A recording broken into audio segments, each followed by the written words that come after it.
Today, shockingly, the biggest games company has the most news. So much EA. This week on CheckPoint.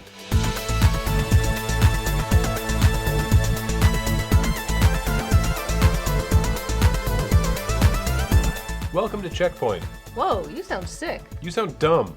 Okay, well then, sick and cranky. Noted.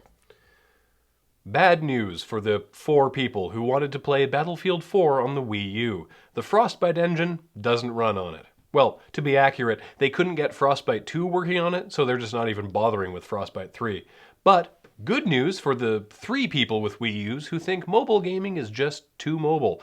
Nintendo is working on a professional level piece of software that will allow smartphone games to be easily ported to the Wii U. They've finally released an HD console, but they want to make sure you can play your iOS games on it.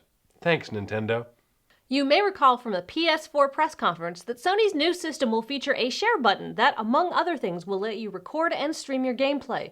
But now we've just learned that developers will be able to disable this function, presumably if they don't want certain aspects of the game spoiled right away, or, more likely, if they deem your gameplay far too embarrassing to be seen in public, because they care about you. There was much wailing and gnashing of teeth last week when it was announced that Disney had signed a multi-year deal with Electronic Arts for the publishing and development of all future Star Wars games. While the actual developers, DICE, Visceral, and BioWare, have good track records for popular and well-performing games, having Electronic Worst Company in America Arts associated with Star Wars is a tough pill to swallow for many gamers. For our part, we don't understand Disney's decision because they already had a company churning out mediocre Star Wars titles, and they closed LucasArts. And in further Star Wars video game news, it was also revealed that Lucasfilm has registered domain names for what are assumed to be new Star Wars games. Those domains are Star Wars Rebels, Star Wars Wolfpack, and something called Wookiee Hunters, which we can only assume is a crossover between Star Wars and the Cabela's franchise, where you play as a Corellian hunter, deep in the jungles of Kashyyyk, trying to bag that most elusive, a big game.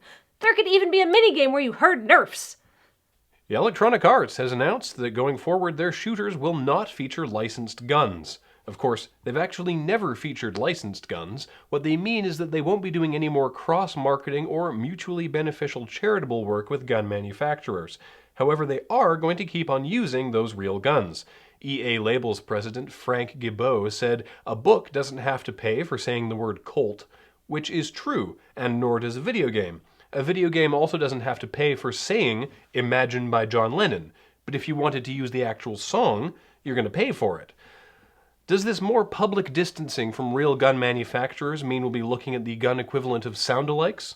Just move the magazine a bit, slide the sights down a touch, and boom, look for the next Call of Duty game featuring such guns as the Kolf, the JK-47, and the MP5. And fun fact for those of you keeping score at home, CheckPoint 100. Check it out. Ding, bitches! Woo!